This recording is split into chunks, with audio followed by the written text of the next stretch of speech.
And ayun, welcome back to the official Filipino broadcast ng Intel Extreme Masters Katowice 2022. Ako nga pala si Sneak Frog. Kasama ko si Steez, our brand new caster. Bago nga pala sa lahat, pasalamatan natin muna ang rivalry. Rivalry, of course, for all your betting needs para dito sa IEM Katowice 2022. Make sure to visit our link, rivalry.com/focusfire, or use the code BET22 for up to 7,500 deposit bonus. Meron na tayong GCash, PPI, and Bitcoin, Coins, PH, and most payment methods na nakasuporta na dito sa rivalry.gg. Anyways, guys, let's go straight into the discussion dito sa ating game. NIP versus Copenhagen Flames. I mean, both teams, surprising actually na they got through the first round despite, the ups and downs ng kanilang team at the moment. As you guys know, NIP wala si Device, so Fuzzy is playing in his place. And para naman sa Copenhagen Flames, I think they lost one of their members pero napakadali namang palitan yun. And seems like, yun na nga, napakadaling palitan ang member na yun sa Copenhagen because Fnatic, unfortunately, losing dito sa roster na to. So now, we are gonna be going up against, yun nga, NIP. So, Steez, what's your insight dito sa matchup na to? Para sa akin naman, like matagal ko nang hindi nakikita ng roster ng NIP. Ang kilala ko lang dyan talaga si Plopsky tapos si Rez. They've been there sa NIP since 2017 and 2019. Pero also, not to mention, as you said, Sneaky, sobrang nakakalungkot na wala si Device. Diba? I mean, si Device, like, crazy player. Pero, backing off from NIP, sa akin naman, sa Copenhagen Flames, CPH, never ko silang actually nakita sa radar. Kasi di ba new team sila? Baguhan silang baguhan. I think they've been a while for a bit. They've been in the top 20 in and out. And, nagkaka-upset sila paminsan-minsan. Pero yeah, I think fairly new to the top 20 scene yung Copenhagen Flames. I think they just got in here mga 5 or 6 months ago. Ganun. Interesting. Di sobrang excited ako makita kung paano magkaroon ng Copenhagen Flames kasi kakasabi mo na kakapasok na sa top 20. So we'll see how they fare, honestly. Sobrang excited ako.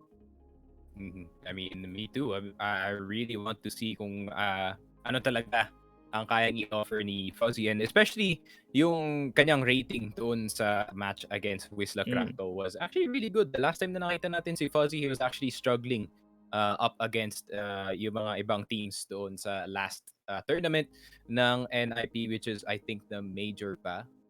I'm not sure if that was the major or yung PGL or yung Academy player siya, diba? Yeah, he is yung academy player para dito sa NIP. So hopefully, fingers crossed, he gives the same energy that he did nung kalaban niya nga ang Wisla Krakow when they're gonna be up against Copenhagen Flames. And ikaw, what's your prediction? What do you think is gonna happen dito, Steez? I mean, sobrang blind tong prediction ko kasi I mean, all I know is NIP eh. Yung totoo lang, Copenhagen Flames, wala sila sa radar ko matagal na. Especially since nanonood lang talaga mga top 15, top 20 teams. And to be honest, Copenhagen Flames, wala talaga sa radar ko. So, I mean, baka they might be able to pull something off. Pero ayoko rin mag-suporta sa hindi sa underdog. I mean, CPH definitely underdogs in this category in this season, especially against NIP. So, gusto ko talaga sa mga underdogs ever since. Alam mo naman yun, di ba, Sneaky? Yeah, definitely. And you always want to root for the underdog because they can make some great things happen. And we are just waiting para sa mga map picks dito from both sides. I think NIP, they're gonna probably prioritize Ancient since, napaka-proficient nila dun sa map na yun. Thinking what types of maps kaya ang pwedeng piliin ng NIP dito. Feeling ko CPH is probably gonna try to prioritize Overpass, pero knowing NIP, it's gonna be really hard to pick maps in general just up against them kasi napaka-diverse ang kanilang map pool. And I think CPH, I would really have no problem para sa kanila if they really meet itong NIP sa Inferno. It's gonna be a bit hard, pero knowing NIP, they kind of fall off a bit sa Inferno when it comes to T-side. So maybe that can be a thing dun sa ating mga map picks. So yeah, we're just ready and waiting. And speaking of speaking of Inferno, actually, did you see yung last game natin before this one? That was actually a really, really spicy game. Yung MIBR versus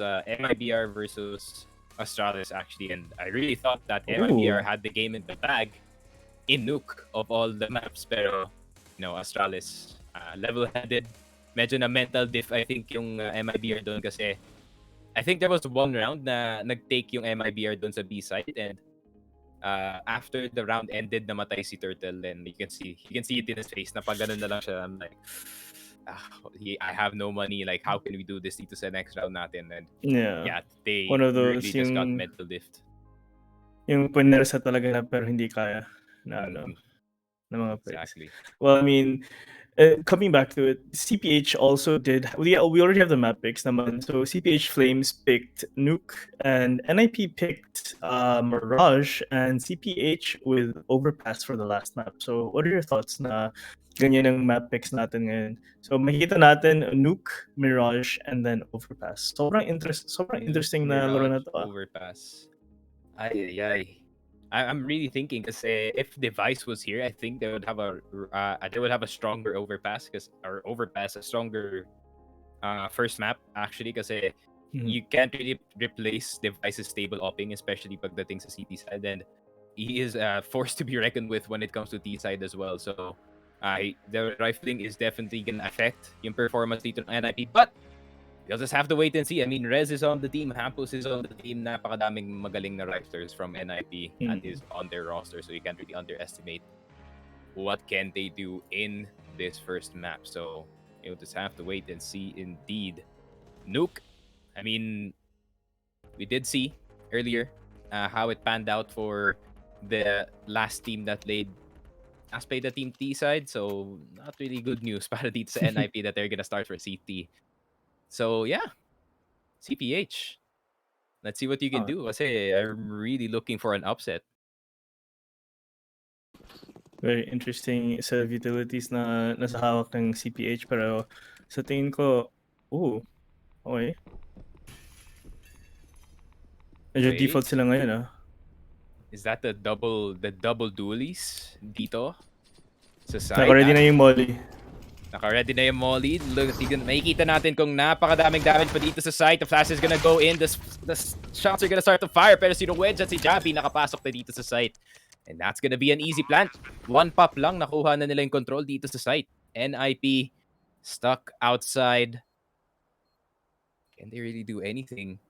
This is 5 Glocks. Walang lang nag-force kahit ni isang P250 dito sa Copenhagen Flames. So they're gonna have to play really close. Glocks not the best at range. Pero si Huxi, nakita na siya ng isa dito. Hampus is gonna go down. That's gonna be the swing. Jabi nakuha si Esitag. And Rez is gonna be the final one down. Walang namatay galing sa CPH. So crisp, clean round galing sa side nila. Grabe. Sobrang trip ko yung ginawa nilang burst na hinayaan nila yung NIP pumasok sa position nila, mag-play for anti-flash, play on top of hot, and then all CPH needed to do was to molly them out. Sobrang ganda ng utilities na ginamit and sobrang sakto. Kinuha kaagad yung side. Copenhagen, really good start para sa side nila. Really good burst doon sa A side. So NIP playing it a bit too safe. I think if they kind of played that a bit forward, they would have gotten 1 or 2 more members. But the flashes, the utility was too good para dito sa Copenhagen. Now, NIP on pistols. Deagles, nag-force by dito. The second round forced by Meta, as we do see more of recently. Na-intrigue ako ba't hindi sila hindi ini-ego pick na lang yung smoke dun from the outside player. Pero interesting smokes naman dun. Knockout yung Danger, nakuha ni Hampus yung Deagle pero na-headshot siya. Sabay nawagang pero nakuha ni Roach. Oof, Hampus. Yun lang. Roach with the Macbeth already driving over towards the B side, and it's looking like the rest of Copenhagen Flames naubos na nga ang NIP. Lopsky with a CZ75. Make that a CZ0. HP na nga ang tropa natin doon. 2-0 para sa side ng CPH. Good clean rounds. First 2 rounds, okay. Napakaganda. May namatay ba sa CPH? Parang wala, no? May namatay ba sa CPH? I think merong isa. May namatay, I think, from maybe a 4-spot weapon from NIP, but immediately got traded. So, not much lost para sa side nila. And Galils and an AK, not too bad. They can still play. Kahit gun round to ng NIP, they can still play with this buy. Surely they can. Tiniretso na lang ni Hooksy. I mean, naka-eco dito yung NIP. He does not give a damn. He's just gonna look for the CTs para maka-farm ang kanyang Mach 10 plus 600 in the bag if ever he does find one. Pero Hampus trying to see if he can tag anyone na nag-cross papunta dito sa secret. And ayun na nga, mag-aaway sila dito sa labas. So much damage happening. Nikodos is gonna take one down though. Rez. Medyo sayang kay Rez, no? Parang konti na lang. Now we see how he dies. Nikodos. Nikodos. He's gonna get pushed in, but it's not a problem para sa kanya. The Galil has plenty of bullets. 35 to be exact. Nakalis pa nga siya dito sa may secret. Pero si Fuzzy gusto niyang humabol dito. Hindi yata narinig ni Nikodos. There is a guy running it down dito sa secret, but he is gonna die with his feet a bit hot from that molly. Hampus and Esitag na lang natitira. What can they do? Jabby playing the imposter in the vents. Not letting anyone in. Hampus na lang. I mean, what can he do? The IGL para dito sa NIP, known for his occasionally crazy plays. I don't think he can do it. Ang dami na nakabantay dito. Zyphon has it in his bag. Has it in his scopes. 3-0 na agad. CPH. Considering that this is D-side. I mean, this is already a good performance for the first 3 rounds. First gun round though, para sa NIP, they really need to reset this one. Yeah, pero I mean, also, this is the kind of momentum na gusto mo talaga sa Nuke eh. Kung gusto mo ng ganitong momentum sa Nuke, talagang matitilt yung kalaban nyo kasi rin-run down mo lang eh. Wala silang magawa. Especially kung nag-force spike ka and successful yung buy mo and marami kang utilities. Yun nga rin yung problema sa NIT eh. Parang wala silang Hampus through the smoke and a wall bang through the murder hole. Pero yun nga, NIP is not taking as much aggression na kailangan talagang kunin yung aggression doon and see Fuzzy. Just a pixel. All I'm saying is Device would have hit that. Yun lang. Totoo yan Indeed. Pero, Wedge is already all the way up in secret. That's good news kung walang nakaspot sa kanya na CT. That means, if ever they're gonna try to go B, maybe they have another point of attack. Problema nga lang, when you take the secret route, you're gonna have to make noise in order to have access papunta dito sa B. Instead, he's gonna reroute papunta dito sa my vents. And they're gonna try to go for an A-pop with one person in the vents area. Very interesting galing sa side ng Copenhagen. Despite being down one member, I think this is doable as long as makapita si Rouge. Yeah, as long as kung makapita si Rouge. Yeah. I mean, kulang na rin sila sa firepower eh, kaya medyo importante makapita sa Roach. I mean, hindi ko naman ba't hindi nag-push si Roach eh. At least just a little bit towards the office. Pero mollies, they're gonna start to fly papunta dito sa A side. Fuzzy, once again, missing. Not the best news para sa kanya. He has to back off towards the B side. Pero meron yata tropa dito sa B side. Mahuhulog na isa. The miss again. Fuzzy, you're gonna need to hit one. Pero si Drez naka-cover para sa kanyang tropa. He finally hits one. He's gonna go for the repick. Nikodos.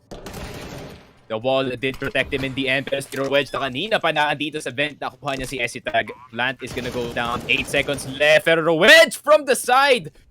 From control room, making it a 2v2. Teka lang. Now, it could be a 4-0 potentially para sa Copenhagen Flames if they do play it correctly. Nikodos with the AWP na andito. The flick, yun lang. The op is cursed. No one is hitting. No one is hitting anything with that AWP. Plopsky's gonna go down. Wedge with the swing. Yun lang, hindi natamaan yung tao dun sa smoke. The nade is gonna go down. It's not gonna matter because it doesn't do 100 damage. The spray is gonna go down. Pero 10-second diffuse para dito kay Rez. Grabe naman yun. Pros don't fake. Ay, Mancho's not scared. Grabe yung commitment niya dun sa smoke. Na-nade, na-sprayan, pero na-stick pa rin ng C4. Grabe yun.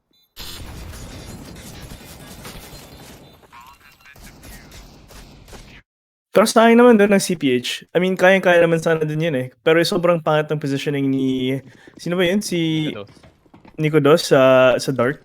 Yeah, pag nagpala siyang positioning doon, pag nagplay siya sa ramp, sobrang kaya niyang labanan kahit mag 1v1 na lang.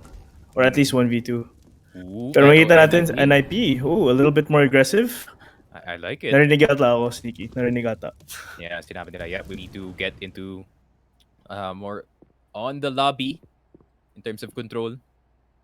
And now, CF is down one more member kagaya ng last round natin. Definitely true that they could have won that round. I think Nico Dos's positioning was a bit questionable with the op, pero Hooksy, how is he already there?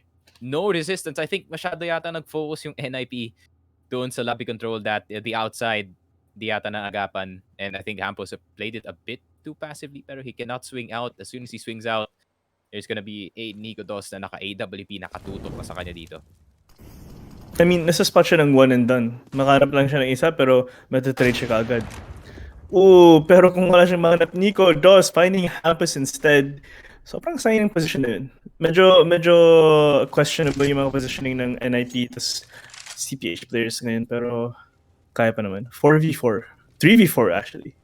Yeah, I think, not gonna lie, I think Fuzzy, his AWP, if you see his name, just throw it away because you're not gonna hit it. But Hooksy, what a shot, what a one tap. You can barely see that man's head, pero si Siphon nakuha na rin si Rez. Si Tag na lang natitira. Tagging so many members, dalawang halos 1 HP galing dito sa CF, pero Wedge on 100, no problem pa sa kanya, opening the door para sa kanyang tropa. And 1-4, Copenhagen stabilized once again. Hindi sila nagpa-stick dito sa NIP despite that early play. I mean, also nung part na si Hoxie, dumiretso lang talaga nun. Oof. That shot though kay Fuzzy. Wait, hindi siya namatay pala. Kala ko namatay si Hoxie dun. Nah. Linik ni Hampus, pero hindi niya kinoms. Kay ano. Medyo miscom din yata galing dito kay Hampus kasi siya yung outside player na nandun lang sa gilid and Rowedge literally got a free pass papunta dito. Or si Hooksy pala nakakuha ng free pass. Tapos ano naman tayo, free pass. Free pass is secret. Pero I think this is more understandable no kasi wala silang baril. Might as well. Especially kung may modified pistols, kayang-kaya itong labanan. Especially na since isang tao lang yan, that's a free gun right there. Walang flash or anything galing sa NIP. I was expecting like a flash play or something so they can get maybe an AK, pero I think they're just gonna go for a full save with upgraded pistols. And it's looking like another A take para sa Copenhagen Flames. Setting down the Flames dito sa may A site, and yun na nga mag-push out na si Jabby looking for anyone. The jumping back then galing kay Hooksy, nakuha niya si Plopsky, and that's gonna be the swing. Hooksy getting the second 1200 in the bag para sa kanya. Tag rolling up the vent with a P250, nakuha niya si Nico Dos. That's an up down, and if he can get one more, that could be huge. Hooksy on 22 HP, Zyphon nakuha si Tag, pero Rez getting the 1 dig. The up is still on the ground. Hampus making it a 2v2 now entirely. Now it's possible para sa NIP if they can get the right guns at the right time and the right timing as well. Pwede pa ito mangyari. So I think NIP is just gonna go for a wraparound. Problema nga lang, walang armor si Rez, walang armor si Hampus. Aim punch is gonna be a definite factor para sa retake na to. Pero I like what Copenhagen is doing here. Tamang contact play lang para sa side nila. Zyphon is gonna get Rez and Zyphon is gonna get Hampus. Such a stable play, no? Kahit 2v2 yung nangyari doon, Copenhagen Flames knew exactly what to do in that retake defense. I mean, yun yung sasabihin na good eco, guys. Good eco. Good eco na lang? Ano ba yan? Good eco. Yeah. That's still a good eco, yeah, para sa NIP. But considering tuloy-tuloy yung panalo ng Copenhagen dito, I think walang problema para sa kanilang economy to lose 3. But now NIP, it's their turn. If they can turn this around, they have to deal with one more gun round, then possibly they can force it on Copenhagen into a bad spot. Yeah. But they need to win it. Kasi kung matatalo sila dito, wala na talaga. They're gonna give away at least 3 or 4 more rounds at the point na CPH is gonna have so much more rounds. Wala talagang magawang NIP at that point.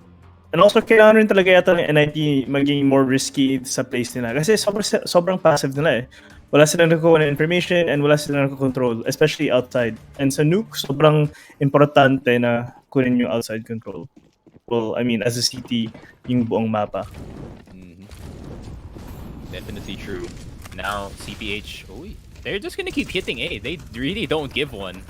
Esitag already down to 50 HP. Jabby is literally getting hit by everything. Maglalakad lang siya paloob ng site. The blinds are gonna start to come in. Zyphon makukuha si Esitag. But the rest of Copenhagen Flames nakapasok na dito sa A. Pero si Fuzzy with the AUG. Finally, a scoped weapon that he can hit with. Oh my god. And yun na nga, Rez. From behind, nakuha na si Hooksy doon. Copenhagen trying to play a bit too fast. Pero si Jabby getting caught out early on and they couldn't get si Fuzzy off of heaven. Unfortunate para dito sa CPH. Yeah, hindi nag-disperse ng Molly yung tama. So, sobrang ganda ng position din ni Plovsky. Nakalap siya ng dalawa. Pero at the same time, yung flank ni Rez, yun yung finisher dun. Kailangan talaga ng risky plays. Pag wala talaga, wala. NIP is just gonna go down. Yeah, I like it though. I mean, Rez getting the timing going para sa kanya instead of just hard scoping itong ramp na area. Oh, Hampus, that could be something. Baka may gap sa smoke dito sa labas pero I do not think that Copenhagen is going for an outside play. They have to be careful. A-side take na naman ang habol nila dito. They really like this A-side. Zyphon makukuha si Plopsky. Rowens makukuha si Hampus. And the rest of CF nakapasok dito sa side. Rez nakakuha ng dalawa. Hindi siya makakakuha ng tatlo. Fuzzy na lang with the AWP. And niripick pa nga ni Nico Dos. 6-2. Copenhagen after one loss. Answer back immediately. Baka makita natin ng positioning change dito kasi hindi talaga kaya ng firepower ng tatlong tao lang or at least dalawa lang sa inner site ng A site. Especially since the fact na sobrang hilig ng CPH mag-burst. Hindi talaga kaya ng NIP. And their economy is ruined yet again. My goodness. Napapaisip talaga ng NIP ngayon. Guys, ano nangyayari sa A site? Ba't kayo na-flash? Ba't kayo na-rush lang? Wala kayong molly? I saw there were 4 people in A side. Ay. Pero like props to Copenhagen though, no? Like guys, natalo tayo doon sa last round with this exact same strat. Let's run it again to see what happens. That's such an unorthodox call galing sa Copenhagen Flames. Oh. Guys, ulit ah. Isa pa. Try lang. Pag di nagawa na, okay, we go B. Testing lang. Okay, so actually picked to ng Copenhagen Flames, but they only have a 2% advantage over the win rate of NIP. Not that big really. So equally skilled sila pagdating sa mapa na to. But 62 is not good news pag nasa city side ka. You don't want to end this 1-9-6 because remember, you're still playing a heavily city-sided map. Don't let the score fool you. NIP just not playing like themselves either. I think NIP, if not to bring up the Device thing again, but Device compared to Fuzzy, he is a better outside player in terms of control. Kasi si Device, siya yung nagko-control ng secret dito with the AWP. He even goes for the aggressive peaks. So I think that is what is missing galing dito sa NIP. They're missing that 1 or 2 picks na nakukuha ni Device to weaken that push ng T's dito. So you can really feel the pain of that one. Rez down to... Oh my god, he is gonna go down to the Copenhagen Flame. Man advantage to CPH, NIP, and then Eco. Wala silang pera. Pero I mean, they have a CZ, a Mag 7, tsaka may Scout. Sobrang kaya to, pero it looks like CPH going for the burst sa A site again, and this oh is so my goodness. tilting if you're NIP right now. You have no idea. A site take once again para dito sa Copenhagen Flames. Si Zyphon papasok sa site, pero yun lang. May nakadoble dito. Plopsky nakuha si Zyphon, pero si Hooksy at si Jabby kaya na rin mag-double up dito sa A site. Hampus and Fuzzy. Last 2 people, Jabby is just gonna execute Hampus. Fuzzy na lang natitira, trying to play peekaboo with this Mag 7. Pag makuha niya si Nico Dos, could be a plus. Yung academy player natin, umakyat pero nadurog ka agad. Yeah, yun lang. Not the best look para dito sa NIP, but still, if you're NIP right now, dito sa match na to, you are so tilted kasi Copenhagen Flames just keeps on hitting itong A site and wala kayong solution dun sa problema na yun. Hampus is gonna have to think of a way, maybe a crossfire, maybe some new defense that he can play para ma-prevent itong A site take. And knowing itong Copenhagen Flames, so they really like their enemies tilted. So I think they're gonna find a way to go A once again, if ever. You know, now that I see it, sobrang na-intriga ako ba't hindi sila nag-lobby crunch at least sa eco rounds nila. I mean, sobrang standard tapos basic na strat yun. But the risky strat always pays off, especially if you're going for a lobby crunch na alam mong nagbe-burst lagi yung enemy nyo na pwede nyo i-catch off guard. You still have So, to set up ewan. kasi. Yeah. Oh, interesting boost. Rez is dead, I think. Should be. No. Oh, does he peek it? Does he peek it? Mukhang hindi. Oh, now he peeks it and he's just gonna play the angle na hindi siya kita doon from the entrance. Rez, you're gonna have to be careful, but instead it's gonna have to be Zyphon who has to be careful. Rez is dead accurate with the M4. 2 shots to the head. Entry already gone para dito sa Copenhagen. NIP. Reset sila ulit dito. I like this. Copenhagen not going for the A-side take. Instead, pumunta sila ng ramp but good punish gaya dito kay Rez despite na nakakuha na sila ng minor ramp control. Yeah, it's very interesting. Especially na alam mo nang pag nag-reset sila, babalik yan sa A-site. So, alam mo na ang gagawin ng CPH. Medyo textbook na to sa NIP. And nababasa talaga, especially kay Plopsky, alam niya nang alam Nico Dos na nandun rin si Hampus. Pero 1v3 turns into Nico Dos just going down sa ladder. Yeah, that's just like what just happened round para dito sa side ng Copenhagen.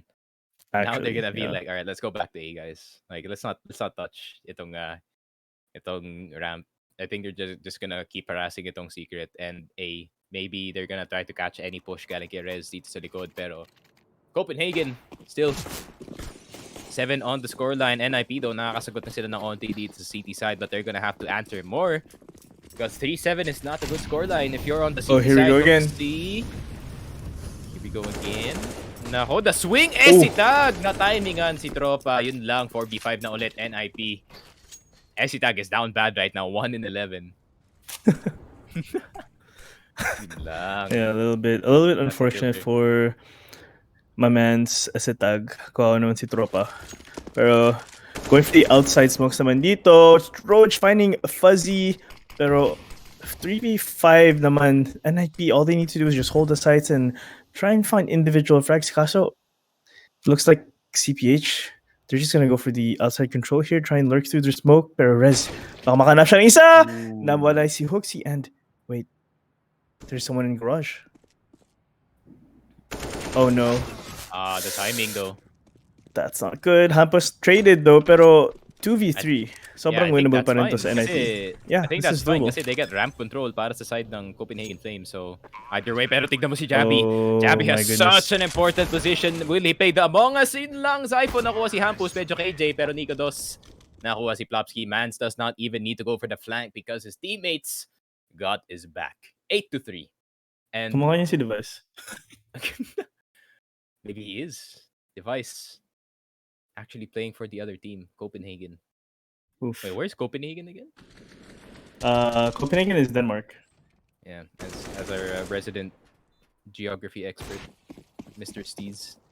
8-3. Copenhagen Flames, okay. 8-3 though. If you're Copenhagen right now, you're happy. They're just like, all right, let's just play standard CT side. We can win very, very easily unless NIP really pulls something on the T side. Oh, but Rez, maganda rin kasi yung utility. Tingnan mo yung utility ng CPH. Sobrang ganda yung utility na. Pero NIP is actually go for a risky play here and they should have did that like kanina pa. Dun sa labas. Sa buy round at least. Yeah.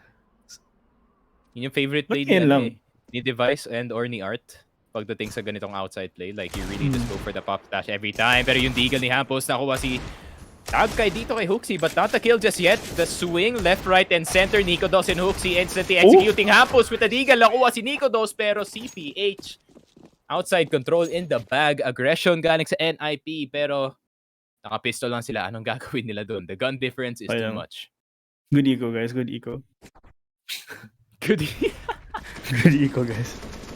Yung masasabi ko, good eco, guys. Good eco.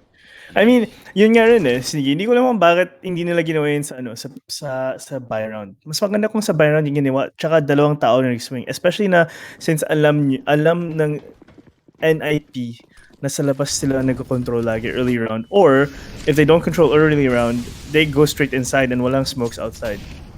So, ayun. I don't know why they're not taking complete advantage of this. Oh my God. Ooh, Hampus. He's on running the whole time as well. Is also down bad. Grabe Zero Wedge. He just speaks that. What a flash from Nico Dos as well. Sakto dun sa labas ng smoke. Fuzzy. Yun, he hits that. But will he Oh, hit the the second repeat. one? And Blobsky, okay. I like the proactiveness galing dito sa NIP. As soon as nakakuha ng kill dito si Fuzzy, Blobsky just started to move in, trying to find that pick, and he does. Now he just backs off. Meron na siya dito. Rez with the spray. Oh, nice Papasok dito flash. sa labas. But it's still a 4v3. Very winnable para sa side ng NIP.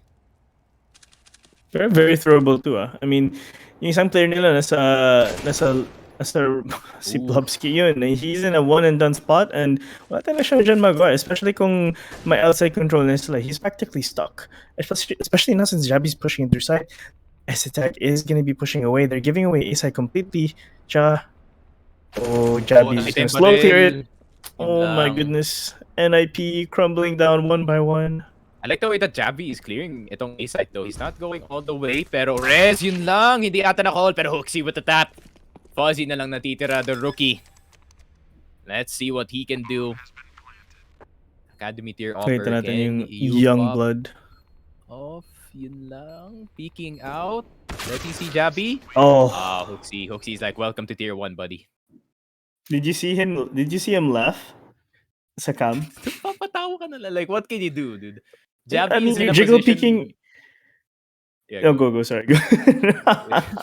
Si Javi nakataas lang yung AK niya, so you can't see him in the corner. And Hooksy is just playing that. Like, what can you do if you have the op? It's too slow to peek around the corner. Like, what can you do? Plus, meanwhile, Fuzzy is jiggle peeking an op into sight na alam niyang naka-hold at least sa second vents or sa triple. I mean, ano talagang magagawa mo dun? You're exposing yourself completely. Especially sa tight angle na yun. Medyo sayang naman yun sa side ni Fuzzy. Kayang-kaya pa naman yun. Oh, what a peek by Javi though. I think kaya kanina pa nakabantay si Nico dun sa may vents na area kasi alam niya na nandun si Plopsky and he's like, yo, Javi, can you clear this corner? Kasi this guy's probably right there. So 10-3. I know yung win rate ng Copenhagen is not too far from NIP, but it seems like we're more likely watching like Astralis versus Entubate or something kasi this is not looking like the normal city side ng NIP. Ooh, is this a flash through? It's a flash through? Magpa-flash yan. Campos has some really good flashes, so he's gonna need to get this. Oh! Nice frag. What? Plopsky's in lobby. Okay. I like this though. Medyo aggressive. Molotov ilalabats. Pero Plopsky nabawasan na nga dito. What attack through the wall galing dito kay Nico Dos. Hooksy getting the kill as well. CPH is so good in these 2v2 situations. Hindi sila nagpapanik agad. And what a read! Read like a library. Itong si Fuzzy. Mans cannot play this game. Hindi makalaro ng Counter-Strike Global Offensive itong si Fuzzy. I mean, yun yung problema rin ng NIP. I mean, they play aggressive tapos biglang nag-reset kagad ng momentum nila. Like, tuloy mo na yan. Kayang-kaya pa naman yun eh. Pero I mean, I guess in terms of team plays and tournament plays, ayaw mo rin talaga mag-overextend to the point na masasayang rin yung economy nyo. So, oh well. Nakikita natin how strong is the NIP copium dito sa ating second half. Pero yun na nga, papasok na sila dito sa B. CF is already in. No one to be found galing sa NIP except for Rez, who's gonna try to see if he can get in. Pero si Hampus na execute na agad. Mollies and smokes are out. Copenhagen Flames have full control ng itong B site. And the fact that Hooksy is still outside, yun lang. Fuzzy's gonna execute the Nico Dos. Oh my goodness. This is so bad para sa NIP because they have to clear so many corners first, but it wastes time at the same time. Esitag makuha si Nico Dos, but look at this. They're still outside of B. Yeah, it's medyo hindi ko rin alam, Sneaky. Off yung place ng NIP ngayon. Feeling ko dahil lang talaga wala si device. Wala silang synergy. Oh, but Rez. Okay, Rez. Yun lang, 19 HP and the Dream, no time to defuse. Zyphon getting it in the end. 12-3, Copenhagen Flames going into City side with such a good scoreline para sa side nila. And Copenhagen Flames, more than we expected dito sa ating first half. What do you think crumbled para dito sa NIP? Positioning. Okay, so first of all, positioning nila, sobrang pangit. I mean, okay, default positioning onto all sites, yeah, sure. Maganda naman. It's pretty default, it's pretty basic for high tier CS. Pero yung mid positioning, mid round positioning nila, and yung comms, feeling ko wala yung comms sa kanila eh. That's one thing. Kasi mentally tilted na sila lahat. Medyo tinatamad na. So, wala silang magawa, diba? Secondly, wala silang impact masyado. Nahanap niya ng frags yung mga riflers lang or someone who's just holding one area. Hindi nila nahanap yung mga oppers or yung taong nagpa-pop off or yung mga flashers, diba? So, that's another thing. Counter utility is also another huge thing na hindi nila ginagawa. I mean, ginagawa nila but also nabibigla rin sila. Like, kunwari sa outside secret stairs, like outside smokes yung CPH, but I'm pretty sure it was Rez who threw a molly sa stairs, pero biglang nag-flash, so nahuli siya dun. Yeah. So I mean it's very unfortunate. So just a lot of basic things for NIP that crumbled. Pero I feel like we might see an actual all played out BO3 here, Sneaky. Yeah. But man, Hoxie is playing out of his mind this game. 18-2-7. Lahat ng entries na on point. That nasty one tap rin na nakita niyo doon sa ating highlights. CPH in general is actually playing also well. NIP could be a bit different. Rez is 13-13. Popsky is trying.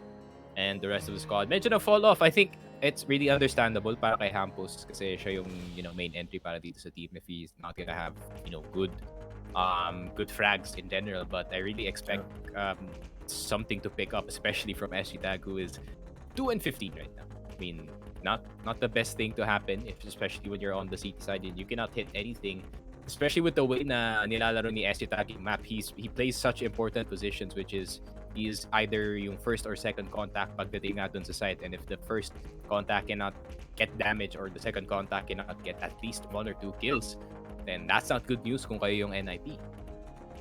Especially kung walang trades dun eh. So that's another thing to take into account. So I mean, hopefully NIP can come back on this.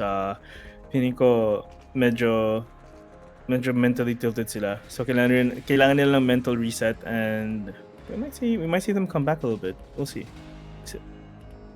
Next half maybe. Hopefully they do get the comeback. Kasi I really want to see a spicy game, especially etong CPH. They're still a fairly young team, and NIP they have some experience on their squad. They have Rez, who's been there since 2016. I think 6 years na yata siya dito sa NIP. He hasn't left. So I think in terms of experience, medyo egol nga ang dito ang sa Copenhagen Flames. But I think what we are seeing right now is kind of the shift of the meta of Counter-Strike, where I think from making mas aggressive na ang gameplay, it's no longer you hold one place at the same time. You're just like, all right, what place can I do a pop flash and get 2 people? Like that is how Copenhagen really does their stuff. And I wouldn't be surprised if they're going for the same place dito sa second half kagaya ng first half nila. Maybe they're gonna try to go for an aggressive outside play, which we were looking for doon sa NIP. Like they weren't trying to get any aggressive picks dito sa outside with the utility that they have, and na-overwhelm lang sila pagdating na dun sa site fights mismo. So let's see NIP, can they do something different dito sa T-side? Rowedge is goofed. Oh, the P2K enjoyer. Okay, I respect that from Rowedge though. Don't really see too much people using this gun, no? I mean, I just think I have a question for you. Yeah? Anong tingin mo ng performance pa lang ni Fuzzy? I mean, it's a bit rough sa NIP, pero... He's playing bad, bro. I'm gonna be honest right now. He's playing really bad. Pero Hoxie is gonna get Plopsky. And you have to consider, that dude that he's replacing is the main carry dito ng NIP. Without him, it's really rough. I mean, what can you do? He has health issues. Device has been dealing with for the past few months. So fingers crossed it gets better, because I'm one of the people that really likes to see how Device plays this one. But Rez, he's like, all right, I can carry to this one as well. Nikodos is gonna go down. Meron siyang P250. Executing. Interesting positioning here. Far, pero I like this though. Galing sa Copenhagen. They're playing really close. Rowedge is gonna get one with the P250. Zyphone na andito na. And pag nagkamali ng swing, itong si Fuzzy, that could be something. Teka lang, nagro-rotate pa ang mga members ng NIP dito. They do not have an angle on the bomb. Hampus with the P250. They can go for a full defuse pag nalaman nilang wala palang angle. ang NIP. Pero meron pala dito sa my control room. Zyphone with an instant execute. Esita, can he get 2? He gets 2, but he will not get the clutch. The defuse is gonna come in. Jabi. Does he have a kill? No, he doesn't. Hindi na kailangan. I mean, it's okay. Man, this could have been way different para sa NIP if they win the pistol round, but it seems like CPH, they want to speed run this first game. Very interesting round there, pero sayang. I mean, ganda na din ng rotation sa NIP, pero nakita mo yung control, yung rotates sila around the lower segments ng Nuke. Nag-rotate sila, naghanap sila ng frags, pero wala silang nahanap. And nabigla akong bakit wala silang tinetake na duels or aim duels there. So that's also something that they should have been doing, na parang naglakas loob na lang dun. Pero sobrang nag-play safe sila, tsaka ayun.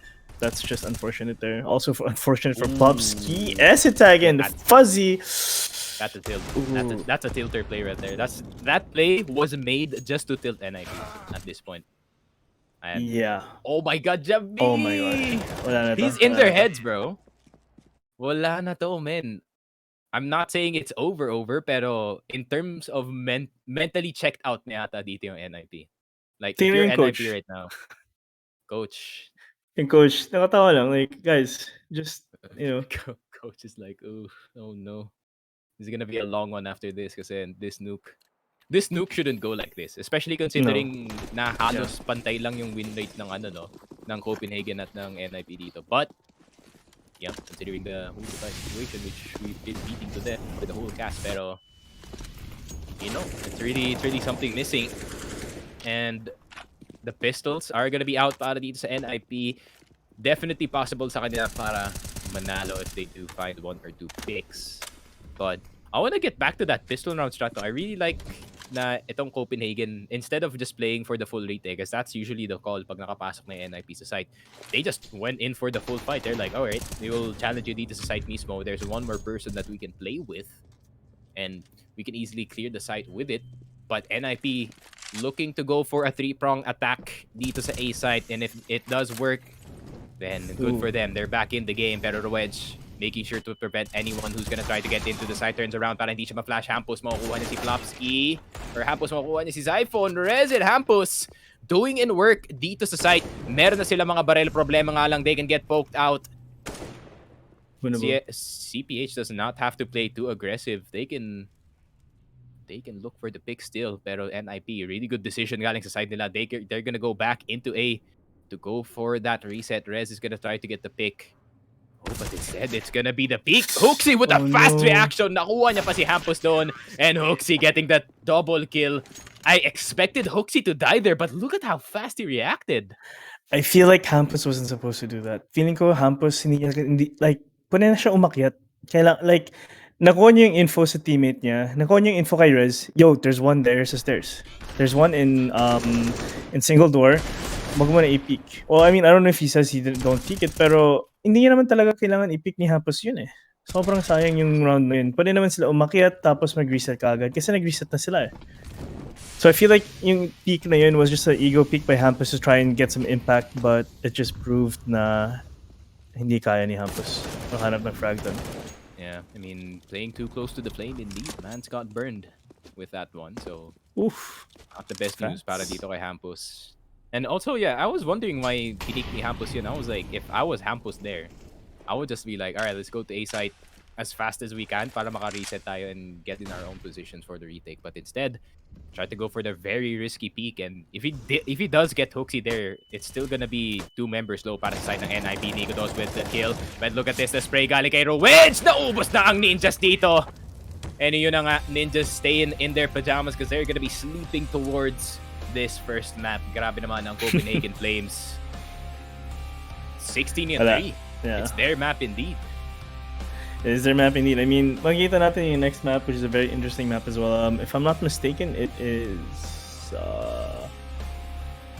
Mirage. Oh, we're gonna see a Mirage on Katowice. It's actually a map that I haven't seen in a really long time. So that's gonna be a really interesting map to see. And well played naman din sa CPH and NIP. Although NIP, ang ginagawa nyo? Easy naman kayo on that, please. Yeah. I mean, NIP. I mean, they're kind of down bad right now. I really expected like way better plays from the veterans dito sa NIP. Esutag not doing too well dito sa game na to, and as well as Flopsky. They're getting countered by the people who have the exact same roles dito sa CN. They just got outskilled, to say the least, dito sa game na to. So Copenhagen Flames definitely doing a stellar job dito sa game na to. So congratulations to them taking map 1. If they can take map 2, then pasok na sila doon sa ating group stage, and they're gonna be going up against some really hard-hitting opponents. But yeah, that is it para sa aming first map. We're gonna talk more about it dito sa ating second game, but we're gonna have our first match MVP. I think it's Ooh, probably first gonna match be Hooksy. maybe. It's Hooksy 100%, bro. Bets It's on Hooksy. Jabby. Jabby or Hooksy. All I know is Jabby's gonna have a banger tweet after this. Possibly A banger trash talk tweet. sa NIP. I'm not sure, but you love to see it. You love to see it, but I'd love to see what Esatag has to say. Tag is like the hard times today in Nuke, bro. Like maybe we can get home court advantage on Mirage, and NIP's Mirage is not too bad. Not gonna lie. Pero it's like, di ba sinabi mo kanina, Nuke is not supposed to be like this. It's not. Nuke is a type of map na sobrang close yung score nyo and yung economy basis nyo. It's a very competitive map that's played by a lot of pro top tier teams. And nabigla lang ako kung bakit napaganito ang NIP. Hello? Guys, it's Nuke. Maintindihan ko naman kung Inferno or Overpass, or actually not Overpass, like Inferno or Mirage or a different map. But really, on Overpass, the most played map of all the top tier EU players, at least. Yeah, not So the best pick in terms of what we have right now. Actually, it's interesting to see that in the map picks, NIP banned Ancient, which is I don't like. I think even if Device is not on your team, kaya nyo pa naman maglaro ng Ancient kasi nga yung riflers nyo, they do know the map like the back of their hand. So I'm not really a fan kung ano yung picks dito ng NIP. And the second map, Copenhagen Flames is not too bad on it. I think Jabby is a beast on Mirage especially. So we're gonna see the MVP right about now. It's probably Hooksy. Is it Hooksy? I think it is. Yes, it ooh, is. it's Hooksy Hooksy. right there. 23-7, 2.11. Wow. Jesus Christ. Wow. Whoever bet on Copenhagen, by the way, congrats sa inyo. The odds are not too big today, huh? Even Rivalry thinks that this should be a closer game, but the odds are probably going to shift towards the favor of Copenhagen Flames after this. And if you want to see more odds, make sure to check out rivalry.com/focusfire or use the code BET22 for up to 7,500 deposit bonus, Gcash, BPI. Coins PH Bitcoin is now supported on the website, so napakadaming ways para kayo mag-bet dito sa mga batches natin, and why not win some free money if you see that NIP is kind of a free bet at this point kasi they're kind of down bad at the moment. But guys, we will be right back, and when we are back, more Counter-Strike action coming at you. Don't go anywhere.